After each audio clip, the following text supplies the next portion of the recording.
Hey, it's Sandra. Welcome to another episode of Asexualise, my asexual life. This is a place to be for education about asexuality, all things asexualise, and my own asexual life journey in order to help you in yours. If you haven't already subscribed, please hit the great big subscribe button below right here, right now. Please hit that bell icon to get notified of every time I go live right now, post a new video. Don't forget to give this video a thumbs up if you find the content useful, helpful, insightful in any way, shape or form, or you just want to give this channel some like love. I really appreciate it from the bottom of my heart. I'm sorry if you tried to tune in a few minutes ago. There was a technical difficulty with YouTube and it just literally zapped me off and said I was live when I wasn't actually continually live. So I'm back now, and in a moment I'm going to talk to you about 3 ways you can learn how to trust yourself. If you didn't know who I am Sandra Bellamy, author of this awesome Asexual Perspectives book, 47 Asexual Stories, Love, Life and Sex, a celebration of asexual diversity. I'm an asexuality coach and I specialise in dating relationships, and I help you with a lot of life skills also. So in today's video then, 3 ways to help yourself to trust yourself more. So this is a process I'm currently going through myself. If you watch some of my previous videos, you'll know that I said that throughout my conditioning years ago, I've kind of been brought up to feel that I can't trust myself, and that decisions I make, basically I can't make decisions for myself. And obviously as an adult that does take its toll. It makes it very difficult for you to make decisions, to move forward in your life. It doesn't enable you to progress as much or as quickly as you'd like, and you are prone to procrastination if you've been put in this position. Now, there's no point in blaming people for who did it, what was said, when they said it, whether it was teachers or other fellow students or family, friends, parents, siblings, whatever it was. It is what it is. We can't turn the clock back. We can't fix the past. We can only progress our life now and become consciously aware of the issues in our life and try to fix the things that we think need fixing, right? So I'm in a process myself of learning to trust myself more and more, and this requires a lot of determination, because when you've been programmed from a young age to be a certain way, your brain is hardwired in that way. And in order to get it to change, you have to put different habits, different patterns, and different beliefs into your brain. This is the same when you're changing anything. Like if you start an exercise regime, you have to put new habits in place, new thoughts, new feelings. You have to put the habit in place of exercising. You have to put the thought in your mind of exercise is good for me. And you have to give time to actually doing and put it into action. So it's no good just sitting there saying, I want to exercise, I'll do it one day. You have to actually do it in order to see any type of improvement and results. So it means that we have to get into new habits, and we have to practice those habits time and time again. So we have to practice trusting ourselves. So how do we do that? One of the major keys to developing trust with yourself is to make decisions. Make decisions, right? So we have to make ourselves make decisions. Now, for me, it's been difficult to make decisions. I've usually had to have like a ton of facts first. And it is part of learning styles as well. So when you make decisions, people learn things in different ways. Some people learn through actually just getting on and doing something. So they just want to go and do. They're like activists. And then you have the people like me who are theorists that need to read all the theory first before they can act on it. So I'm known as a theorist activist. So, we have ways of learning, developing and growing ourselves as well that we have to throw into the mix. I do like to know a lot of theory before I jump into something. I don't think that will change so much, but I think what will happen, and what has happened, is when I've got as much theory as I need, I have to stop and think I know enough to trust myself to make a decision now, because otherwise I just don't end up making a decision. It's very unhealthy. So in order to trust ourselves more, number one is we have to practice making decisions, actually making them, deciding and sticking to it. We have to make a decision and stick to it. Make a decision and stick to it. Now, making a decision is not the problem, is it? It's making a decision and sticking to it. That's the problem. Because once you've made a decision, you then worry, have I made the right decision? Have I made the wrong decision? What if this? What if that? Well, we don't know until we've actually done the decision what the actual outcome's going to be. It could be good, it could be bad, or it could be bad but lead on to something good. It could be good and lead on to something bad. We don't know. So we have to take the decision. But the more we take decisions and make decisions for ourselves, the more we'll feel confident in making decisions, and the more we'll grow in competency with making decisions. The more decision we'll make, and the more we will progress forward in our lives. Do you see how this works? So for me this year, I'm making more and more decisions for myself than ever before.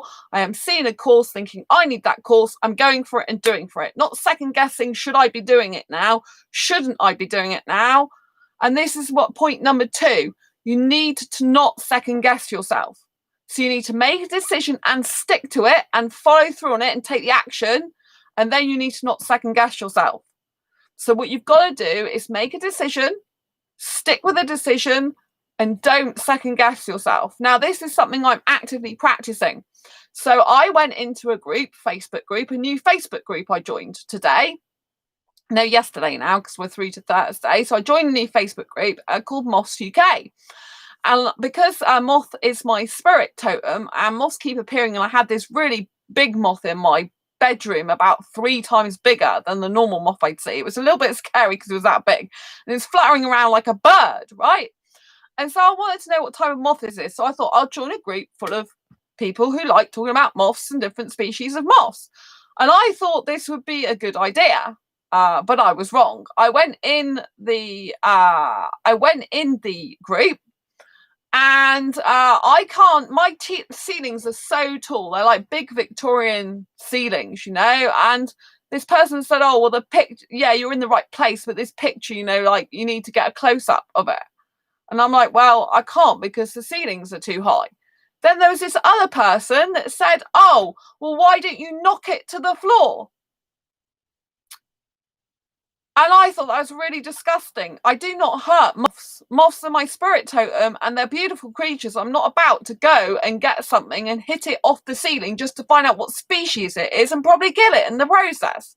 Right? So I was quite horrified that there's people in this group that's supposed to be, I thought were going to be moth lovers, that is talking this way, you know. And I said, I don't, the only time I ever touch a moth is to save its life. I would never do something like that to a moth. And then the guy started saying, oh, well, you trample on bugs all the time when you're walking on grass, don't you? There's nothing different. To which I didn't respond because I just thought he's being really horrible and blocked the person. This is supposed to be a UK moth group, and the guy's not even in the UK. He's in United States somewhere, I think it was. Minnesota or somewhere, I think it was. You know, and I just thought that's very, very rude, right? You know, and then I had another person, because I shared a video, because I showed from my profile, because I had the moth flying around.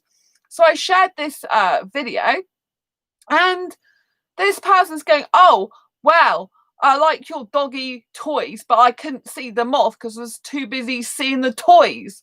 Being like, I wasn't sure if they're being sarcastic or not, but I thought it sounds like they are, not being very nice, you know.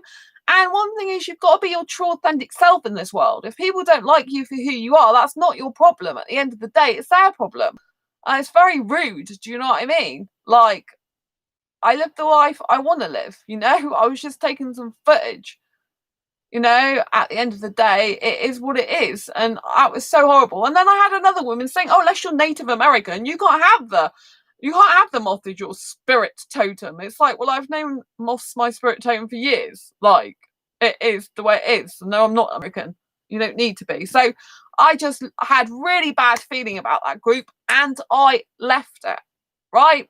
So why I'm telling you this is because when I had that woman saying the thing that I thought was sarcastic, but I wasn't sure, I second guessed myself because I thought, she sounds like she's being sarcastic, but I'm not actually sure if she was or not. And then, you know, with the actual thing about the totem, like, can't be my spirit totem because I'm not Native American, it's like ridiculous. I'm not going to be told by someone else why I am and aren't and how to lead my life. And so I left the group. And I left a post saying, this group is not for me. I appreciate your time. Thanks. And off I went. And then it has a list of what to tick, like an exit form to say why you're not in the group anymore.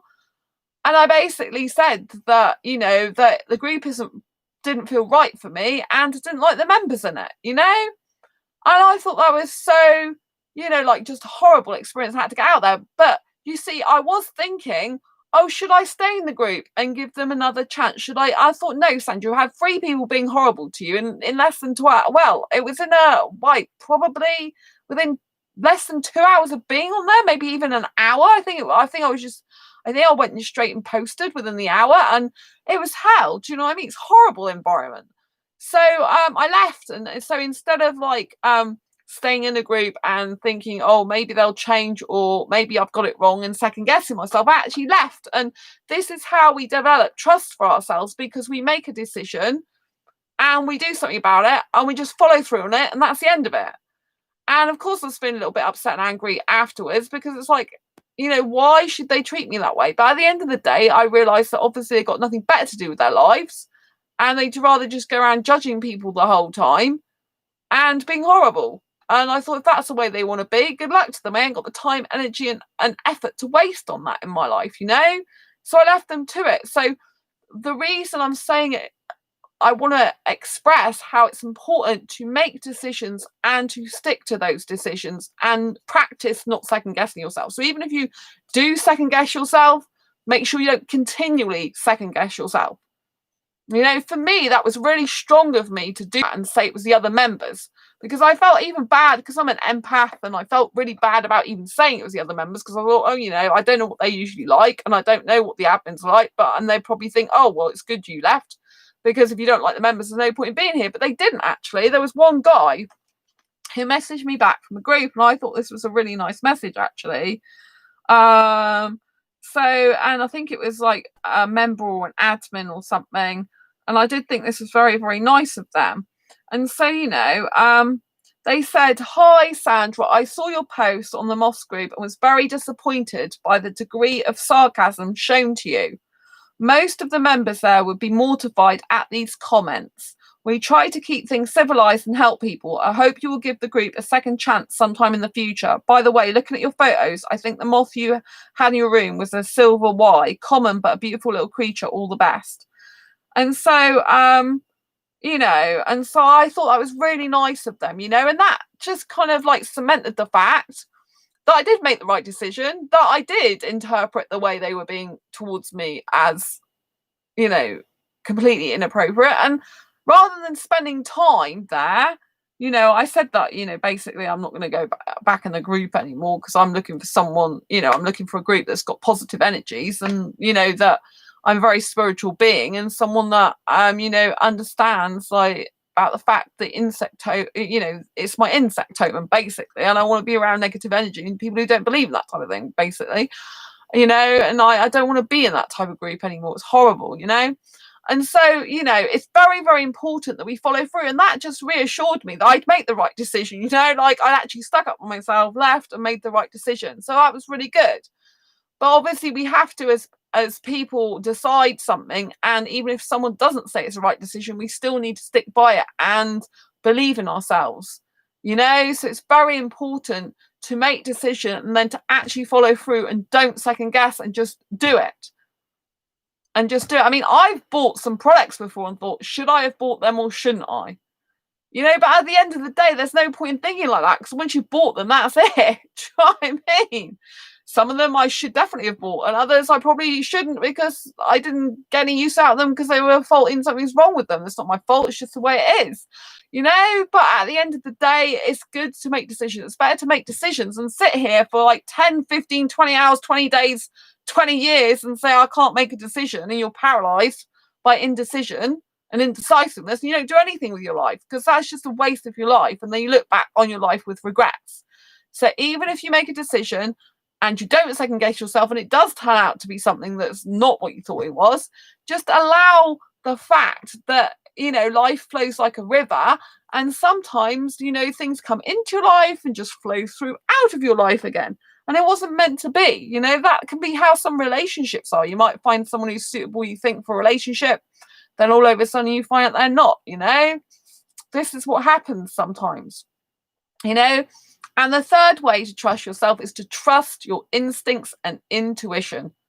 This is very, very important. You must trust your instincts and trust your intuition, right? And I think as well as asexuals in particular, we're kind of taught, you know, like not to trust our own judgment. I think it's quite a thing we're taught to, you know, because we're asexual, and it's like a lot of people think asexuality is weird, something's wrong with us, and we're you know, a lot of asexuals are told go and get your hormones tested, it's just a phase, basically you haven't met the right person yet. It makes us second guess ourselves. I fortunately haven't had so much of that, you know, I haven't really been in that. My parents accepted it.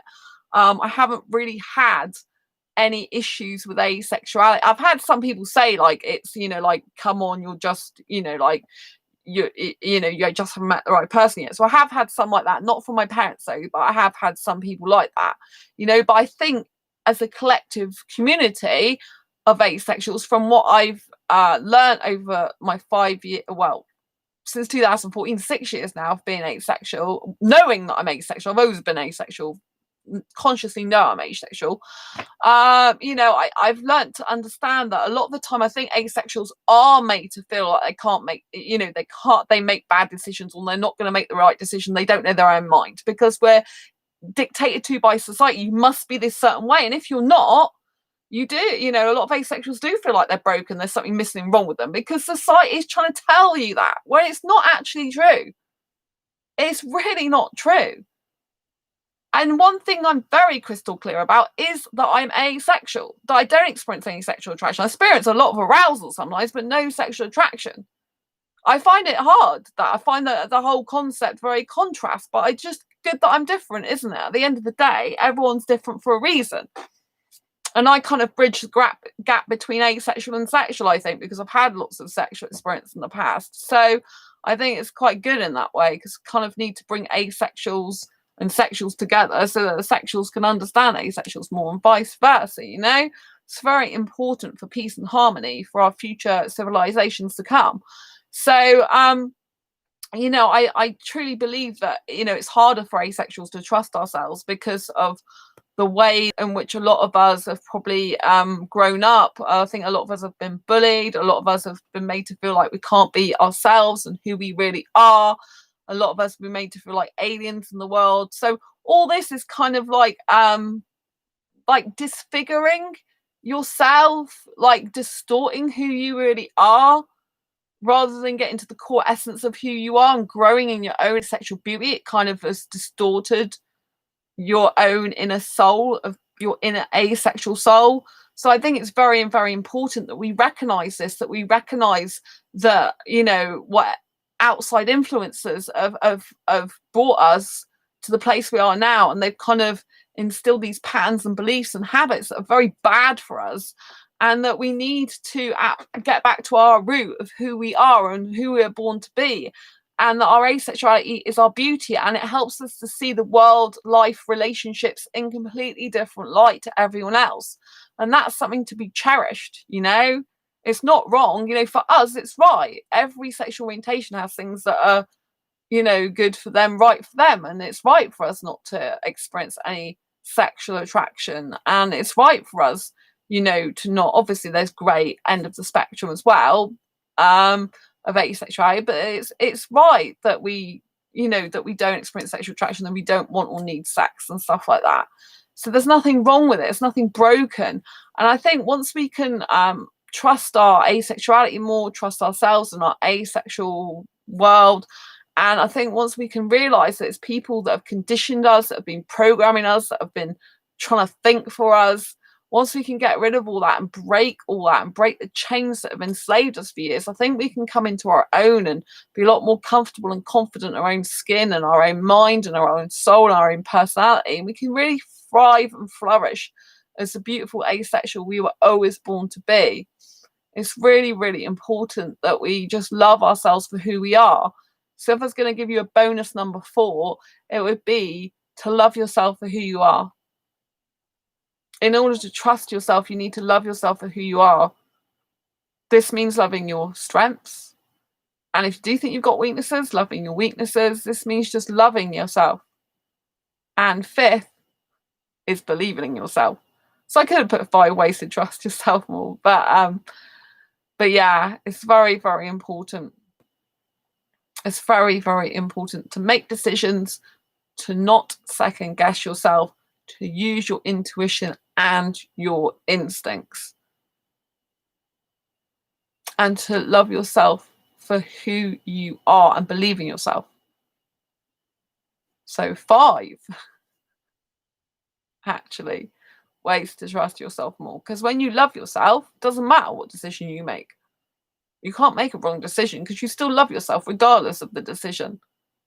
Like, I still believe in myself 100%. I've always believed in myself 100%. Since I was 15 years old in my life missions and purposes. But I found it hard to trust myself to make decisions. And therefore, I haven't totally believed. I believed in myself, but not necessarily believed in my decisions, which means that there's a incoherency there. Do you see what I mean? There's like a breakage. So I'm trying to put the light of life back together, as it were.